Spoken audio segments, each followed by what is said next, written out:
Mina tunda jili o ai hon gbame fio gbeto do purpo edo tan o nu e Jésus Christ wa do gbame fio edo tan to kan mi ton le o dada mi ton le yi do tan ene wezon bo mi dele mi no to se po me ho le lo na so husi tan do onu eton elo eremi so i heavy kachahwe do agbome karovesi o kan me bo mi mo huno gan o tofoji o jingpe be pe huno gan o kuton o jingpe o sin tani mi de o mera ho ejigbe le ezan gbeton gbe to ba ifoto tron yo yepi tantoni mi do kachahwe minima do to o huno gan o defoji o jingpe sin kachahwe eno iro mi no uno gan tofoji podoro jingpe we go o kachahwe si view eyin ni yerambi akoyin to me zungonu a ho view eyin bega jiro kachahwe meka ji kokoro eji totono yin kokoro gbe yeme hun ye gbe yeme do no ton àwọn gan ko egosin boji so no yin tien vu kan tolin do ewe no yin boji e ga ji yo e wa gbe wi wa ton edo no vi sunu edo yonu bono ye meta e po eku ka no po mero poropo oeze ali nu wi wa ton yon le o e vivre des plans zan au plan joy tombo ya sukwe sunu le o ete de no wa e bio glezo me jengpe ku ton no wa glezo ono patan de ran eno data mi jere unukun bo amoyan de zo eno wa eno dade bono dami bono legle glezo ezevo plan vileta e ka ya ojivia e mele o de wa gbeme ya ojivia do wenu dagbo mi ton de irodo kokoro ma so do fia do dagbo mi ton fun àwọn agba e yi yovo si e o dan o me wan de ye fun e fun àwọn ene o won àwọn ene o ko lile si àwọn ene o ton e me e wa ji to mi ton le de toton ko yi me ko chobo ajivi mo je yesu si me do nu wa to me o e yesu o eyin me ko e wa bi o me ko me ta chobo asisi tadagbe wa tini e blo nu ene re bi ke kai do o e ra do a be vi o visi ko o e do kan ki ko ni ta e kai do fon li eno dia eno gba ko ganji bono wa ntitengbe ena ajivi o e do tagba pede mo wenu se ka wa won ni do ile yin na do wecho na do ajivi tron we wa mo ene wecho wa do video gba metian bo yin do feed mbodo nkan ton yuro we o tron we wa mo tron wa ne vibo eji ne tron ga ne vi ogbon bo eji dada ton we be azon bo dada ton we ko kando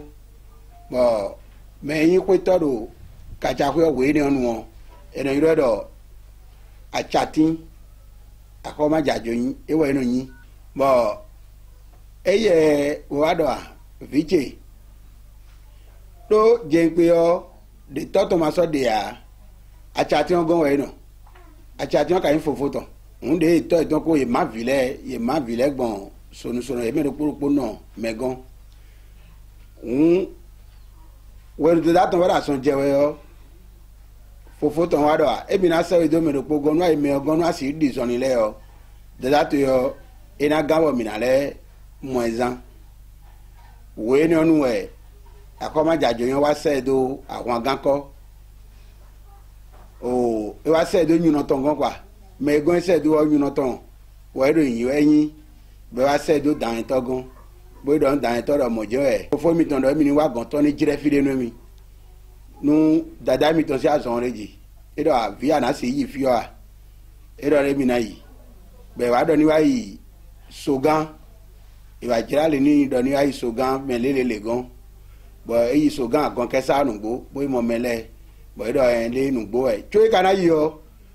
e je tagbara leji lo keke afosokun we ni onu azetore we karo àwọn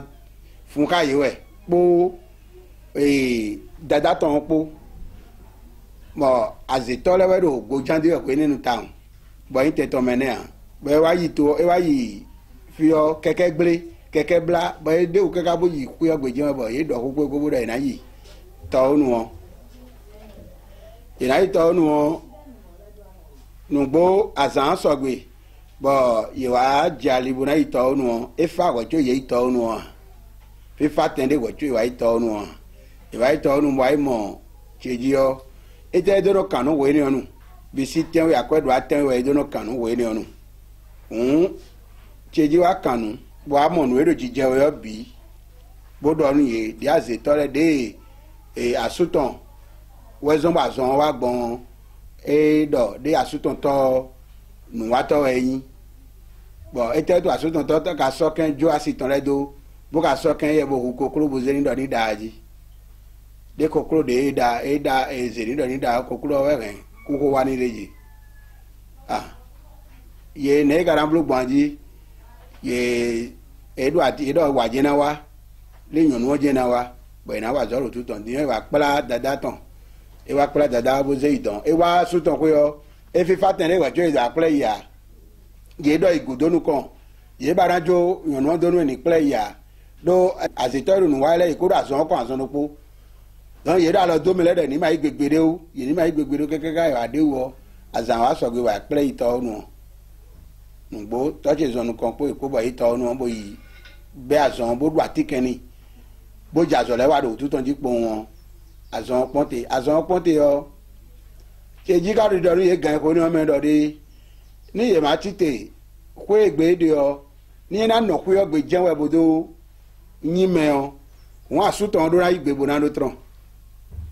asiton do ra igbe bo na do tron e ma do tron àwọn elo te yi yo ina le va le ko wa bo se ji do mo nu ye bo suno we ni onu o to we kono dasinu vi vide budo oran budo dasia vi o ire to mi ton jewe asuton ire to mi ton jewe mi na mo nu to mi ton yigbe yo ina tunde ina blogbon yero toton si nuli pome ede keka bo wa pe bo anu gbe wa do nu toton do fodun na le wa fi yan do toton asuton to kenesi we no satan bodo zedoro gbanu gege we ni onu ye de yan akoso edo to oji yo vie mi le do garan le va ize vodun de bo wa pe gbe a àwọn atomi ne le vo de donc to dagbo bana yi gbe a ko eyin ye do delede u kakakaka o cheji o egbazonu tomi ton si dada egbazon ni gbazon ponte bo eja forte ganji eja forte o emoko we no cheji de na jivi mais de tunu ma ka yi vodun a jini ma de we ndo ko egbe ko ton gbe we na le ko wa chi o e na ponte nu de nu te yi kaka na le awa we le nu o edo atike bo be azore di do bo je pono jije nu bloji yo eji wo ba wo le no fine bo na no fine zande yo ye me bi elewa de ubule asudo bula ji sunu do so le no fine bola yinu kaka abosu ganji bole wa yi wecho de me da ko azona le ko wa azon do le ko wa eso ado dada ton te ya e wa ya boni yo fie wenu troka godo ye de da yo nu ohun gan we yo to mi ton ye me bi ko mo ro ndidi do fi bo me bi ye ko ja tiken lu jibo dota tron me bo be me ru ko ka ja ko fi yo ye o be me gege o be kon de me bo àwọn ni ko je teji be ko je don yi ji bo ohun gan ko de villa o je kole wa ko yo gbeji sunu ko do kole wa we yonu ko do kole wa we bo ko yo tron we je ruruji wo choko lo gbe yo e wa je gbe to mo de meji sino me ko de me da ile ye ji vie no ze wura we do ero idoto ko ya doto ko de ko ni wa ye kana jivio aseto leje no ajivi nu me ero do be debu no ajivi o bono yin do me lo de gun ase odo ai me ya bo na to jivi nu me o ye na wo su bo na wo yonu de jivi na de o do we nu ko do me ni lo ye na wo me isin pon bo ma do gbe o me ya ye na wo we su bo na wo me ya jan jivi na bo ka wo we su de ba wo vi do ko me de ji sunu de igara bo le do ni ajivi nu mi de su o ina le bi o ye su si gbezame un dandan meton ye ma se to le je na wa ji do nu asito yi ye si no ji to do fine kakaka nu asan na bi de juro ye o wo che wa do egbedi on ede ena jete e si ji bi kuku e si ji bo iwa nu bi na bo ikwegbe bo beton ganji bo asan aso gbe do agban asan ye de do gbe na go bo ji asan aso gbe na yi mo ede ne don we ni onu we adanu re gbo kaka we wa ma yan nu ne le pe ni mere dasi asi odo e so fe otuto pe no ze idonyun na itan le pe fi egosi bo ajiye le pe bo ino gade ro don bo no wa kodo ikekeka do kaja pe fi o minado aze kan do pe gbe ame me we ni onu won me ko le debu de bo si da se wa do ndo mere po we de bo do aze o vina gan ko yogbe hun ye me bi no je glabo no gbere mi kuna bi me o nkekeka bo do fun àwọn ni kekeka bo tron wa mo toli tọ́ọ̀tì sí dada o ìtànà tàdàgbẹ̀rún bó ṣe tron wa tron tó wá fi ọ bọ̀ ó wá fi wẹ̀rẹ̀ nù wẹ̀tsọ́ ibẹ̀ sọ̀rọ̀ yẹn bóra tíkẹ́ ló jẹ́ òun gán lójú yọ dé o kéka yẹ wá kú ọmọ ẹ̀kọ́ lẹ́dọ̀ gbére lé ìkúná ekporo gbẹ ganji bọ̀ èdè wo ìfòdùn sí wòsùn kan wẹ̀ bó wòsùn tó kán kẹ́kẹ́kẹ́ àfòdùn náà wá fi ọ èdè àzánù kan tán eglo àti ẹ̀jẹ̀ wẹ̀rù nù gbadé bẹ̀nẹ̀ ìlẹ̀dọ́wé gọ́ ní èdòpọ̀ òun ní lọ mẹ́rẹ́ máa gàn pé wà èsì náà tẹ́ yàrá òun kọ́ tán yèdò àzàn ganjí àzàn náà sọ ipò wọn mẹ́rẹ́ pọ̀ gàn ẹ̀yẹ wá pé bẹ́ẹ̀ sì gidi bẹ́ẹ̀ bẹ́ẹ̀ jìrẹ̀ pé mọ̀dọ́lé ní ìrìn àdó àzàn mọ̀ bọ̀ àzàn kò sì jùlọ bẹ́ẹ̀ àzàn náà gbélé àzàn tó kpọ́nẹ́ kàdó gbélé ní ìrìn àdó dé fòdò àzàn sọ̀dé jà ó yà ẹlẹ́ sùnzán nàbí dé pàṣẹ lẹ́dọ̀nù jìrẹ́ pé ìpò kẹ́kẹ́ bọ̀ ìkàdó kpọ́nù yìí wẹ̀ yẹn gòsì fi ká ìtọ̀ ọ̀nù ọjẹ́ ìnà yìí tọ́nù ọjẹ́ ìnà yìí ẹ̀wẹ̀rẹ́ nu kẹ́kẹ́kẹ́kẹ́ ìrìn àdó àzàn dé fò ilẹ̀ wà dọ̀ jìrẹ́ àzìlẹ̀ dá hàn yà mẹ́ bólẹ̀ yẹn gbélé gbàzàn náà lẹ́fọ̀ gbélé bọ̀dẹ̀ ẹ̀dọ̀ wòsùn wọn jí kẹ́kẹ́kẹ́kẹ́ àzàn tọ̀ngọ́ wà sínú ìdázàn dòrò fìyà dèédọ̀ dọ̀ lé trọ́n sí sínú wà pé gbèwẹ̀ ọ ìdázàn dòrò wé lọ gbè fìyà ẹ̀rẹ̀ fòdùn direct wẹ̀ iná pínyàwó ìdodo direct dèjì jí wá pínyàwó ìdodo direct ẹ̀ka yín dọ̀ ẹ̀gbọ̀n fìdé ẹ̀gbọ̀n sókò mẹ́ẹ̀dẹ́kọ̀ àlọ́ àlìdébù tsobo bíọ́ fìyà ló wẹ̀nu iná wá fìyọ́ ẹ̀ má gbọ̀n xɛsotɔdzi àwọn agãtɔnu yẹn gbɔn donc wo do yẹ kana do kpɛn doro fi yɔ àwọn agãtɔnu yẹn gbɔn bó jɛte di rɛ tɔ mɛ mitɔn lɛ yẹ kpé do to gbasa mitɔn de do yín àwọn agã si nukɔntɔn wɛ kpé de kaka bó kplɛ akpégbé bɛn do ado kpɛn doro fi trɔn wo do yẹ kana do tɔmi dɛ tɔ do ni wɔn blo yɛ eko do via eko do vi de boa asi de suɔ. Edo asi ewa edasi lo xogbonu bọyọ̀nà ní pẹ́pẹ́ ẹ̀dẹ̀ bọ̀ yédo yiwẹ̀ ewa de ugbo náà wa dasi debo asi de ugbo náà da ọ ewa yi mẹ́do ìrọ̀yìrọ̀ fi ọ̀dọ̀ sókẹ́ dánwẹ̀ ewa da mẹ́rin ọ̀dẹ̀ mẹ́rin náà sì wà zàn dé ọ ẹlẹ́dọ̀ mẹ́rẹ́fò da ẹ̀dọ̀ nọ̀mí dẹ́tàn da ẹ̀dọ̀ fami ọmẹ do mìíràn tanti do kpó bọ̀ ẹ̀nà yìí lọ́dọ̀ o táyìn o dasẹ̀ kọ́tọ̀ ẹ̀nà yìí lọ́dọ̀ bọ̀ ẹ̀ka yín ẹ̀yẹ sọ jìvi à ẹ̀ jìvi vi kúdé kọ́ donc ẹ̀ sọ adó vìtì à ẹ̀ka yín yọ̀nù àsúká bọ̀ ẹ̀ wá pépè do kpó bọ̀ àmú fofotọ̀ ẹ̀yìn dàgbò mi dẹ̀ tán ẹ̀nà yìí lọ́dọ̀ ń gà púpọ̀ mẹ́ ẹ̀ wá fofotọ̀ bọ̀ dọ̀ ẹ̀ lọ́lẹ̀ ẹ̀ mi jọ àmbúlò ní dòkpó inú ọ̀gá náà fẹ́ ni eka venion ena yigbe eka levo vivi ni ena yigbe bo edo yin do de viton le yo emi le na zevio emi zevio da siton abi emi re na viton bo na so aje do ena na su emi zevio da siton bo zenu kuton leji le kuton ena davio we no mi de to ka do fia edo megon won ero ko gbe ficho ine asua bo na we do mo ni bo do ene mi ga do ne ni e blo mo bo ize vio bo ze so ifide bo e mi na do nu bo na we do mo ni bo ikwe e ikwe yo ye je u de ne ko me hun dagbo mi to po me o ko me hun inu nu de no vito nyonu wa do ko me hun na poro ko me kujukuju do na we bona zan wa lo de vo poko oku bono vito mbo asiza bo le gosi do mo wa bo ple family bi bo ipla vi o si fi de o no mi ton iple wa kugbe ko me hun po me ganji acho de o igberan bo nuwe no wa bono place yo to mi ton wa blo bon bono e garan blo di na dia ina nyoa ne na blo bon e me de sin afọ yesu o bo na nuwe no nale pa wa place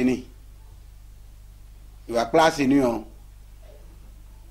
ele dinde nu bo to nu o de do yi were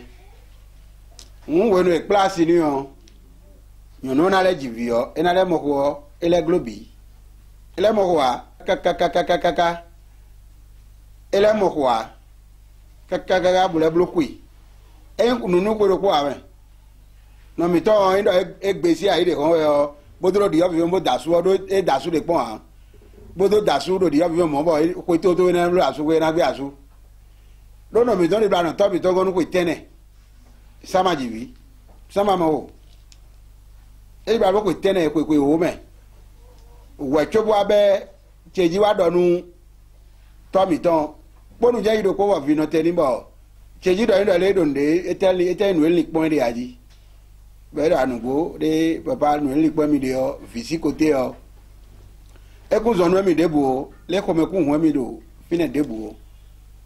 ba cheji do yo de amaga di fonli an anajivi boko domi ma di fonli do tuje o gande bu me yiro yo no wa ganje e bezo ni po cheji po e be viso je ne kwa me cheji wa do ni do le na jivi amo e kara jivi o ho na ji de no tom anyonu de no di ho na ji je no kon ho do po kana ku do poji bo do po le ka ku do poji o me wedi okuna me bo na sogbe o no na we otuto le fi na be vi sine le na jivi bo na mo viro fi ma jigbon mo awon kuna mo viro le akolu we na indeji ngbo jama se bloji ga no mi ton ma do nu ton no mi ton sun fe otuto bo ere mo kaka bo e na jivi nu gbo e ho obo eji le bo me ro po blodo ye wa me blodo fofo mi to da ko de do to inu mi egbe o nu gbo me ro po no fine na zan de po won e wa ku jitan nu e cheji do e wa ten to me nu gbo me bi o me da ko nu gbo je do ko do ne mo ko na wa yi me mo ye do nu ni de mo ku zan de o e do le na le ji video de ko be o e ko be we de ji eyi ta onu obo idogberu me na ko de nu ojegbon de ji video nu chigbon edo binu cheji do ma odonu we akutan de akoji eni o wa yi o video bo an poro vile be bara jibo bulo na no de wa amo aro jiji we o kuna wa yi nde me ma do tron yin na o kuna le awu video me tuno viene le si takun no fi bo na wa nu dagbe de bu ka we aye de na wa yi bo de ponu we o o he di na do no do ajiviro na we ko me ga mo na po ville nu do gbe amo mi kuna do nu o be do binu to mi ton bo to mi don he ra me keka aboje vi jiji nu gbo e go si owo oji o ewe fofoche adipon besoka eye je fine bo su do nu owo le eye je fine o me de budin we na nu a wa je fine o yen wa je fine bo wa yo wo re si atongo bo le wo yisunu donc nu ne budu wa mi dele a me ra din je yen gudo o sunu le je yen gudo bo le go si fi yanu le vo je fine so e sunu de bo le vo je fine bo le vo yi wo chobo yanu do po de do mi me o ewawa bo yele anote mi de ro pe vi mi de ro tun lo no mi ton yin do no mi de ton mi agbere no mi no tun no mi ton e me bobo a me yin ko gbon to je me binu liya e je no ke me bi e je mi no wa so bina no mi ton so no mi no gbe e je mi no wa nu bina me de buro to mi ton vi atavi vi me do fi bo gonu ma wa nu ye a e ye no sen ye we boye su kanu nyina jido me ata ton he me bi bo mi ayin mi afombo inu e bi otron si aleji yo me da ko me dide da ko ro po yin lo to onu nu cheji ni e bi o cheji vi aton aizen god over do to me de do bo cheji desu wazo nu ye le bo ze vodun bo ta fo ko itan le bo wazo ye ka o ena mo to chiro me we go me ni mo menu content ena mo to chiro me we go me ene do o pen ke ko me do mi je mi dazan do nu vodun o fie kale yi jenu kon so gande su dazan do wa pen direct o yi gbon finele bi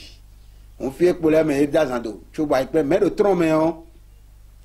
ezagbeton town ezagbeton do nu de ba ide do vodun me on edo mo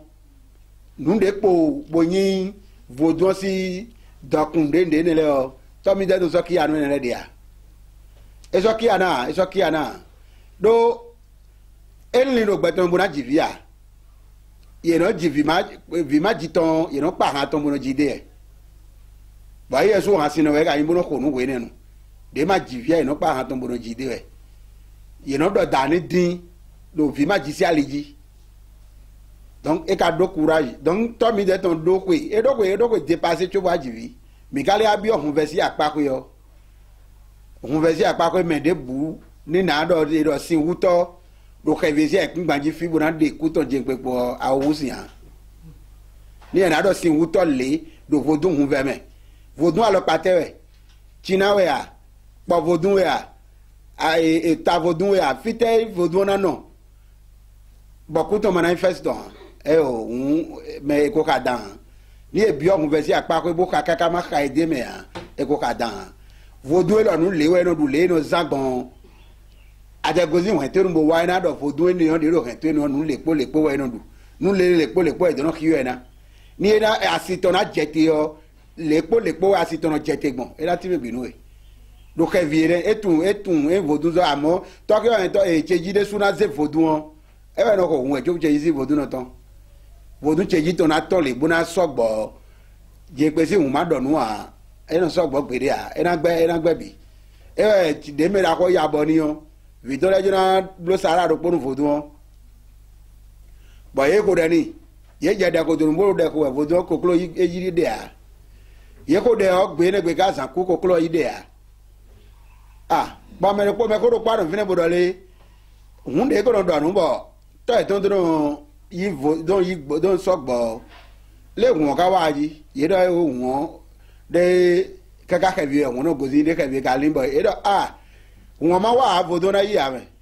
ba me ko ro podo mo nu ye do gele ko yo gbe ro gbe asun ro po isewin do unu gbo vile kin agbon bo na me ko le bo do so yina wa be yi nu gbo ai hon ke bi si délégation wa tite bo agbon ete kan wa o china he to we ye resu vodun to yesu do janu vodun ton jete bo ye mete me yi ja bo vodun le wa yi me bo hun mi ton ye ze moto sedo ba se ro ko sedo e be hun to le do fi bo yi gile ku yo gbe ni o gbe wa ye jete ro gile ku bo ze ko klo po gbo po wa vodun sinu ko ido da gbe wa jo gbo so ama bo yi gbade ko klo yi gbade ya bo sin gidi ko bo ye wa hun ko eni o nu e gbo me kaka ba do ku ton je npe yo vide ye jiro ko enu ase hun ado te ne le bi wa enu suyin ko dida wonu aze wan do te ba jivi bo vie ne le wa cho do jivi eno ponu tande en gbegbe ji trojen no suyin ko ya eno do mo ba no pore e gara no fia kaka ga cho eno asun ko e won wo enu toton le ko sin àwọn agbenu wa bodo ado video e o e ma ye wa yin me gbogbo do de datan wu ne de ji dada ton ba do gan ba ye do gbe o me je fini le bi je yi ji un do ejo dada ton do bo fa ve nu de ino gbeji bo wa won do to mana bu wa ye jo yan nu eni do fini de yan nu ka no fini bo susu o azitore do po jen le zeda vie to le zeda don le nu ayi gbon ne o de ku ton ye do fini e wa ji ye o do meji wa ba do kuku e kakaka cho ye wa gan gigan ye to me wa do di do le e lo de mi ji o mi gbo ji ku ton wa yin bo mi ko ji e yi gbe via yeri wa so no mi ni gboje e wa ku ton ene ku ton wa ko yin bo mi ji ene yeri wa so no mi ni gboje o amade we ka do mo amasinde we ida amade we do mo ama we do ezoro ku ton wa ji bi aso ma gboje o e we le do gbe o yi we do le nune kukuno hu aijigbon to kuno se da yiku eje jengbe ewe wa se amasi so jengbe si ama we wa dani ere kuton wa yimbo meji kurile wa ze lo ma pon ewuzu so jengbe ere ewuzu so jengbe ewe yin kuton jengbe donc ama so jengbe we do blo amasi ne wa po kuton da yi be do aje eye do yin fofo be aje sunu jiji bo je yonu jido gudori ji o bo won do we kokoro ton wa won do de bo glo adapede o amasi so jengbe o we na bonu do aji bomo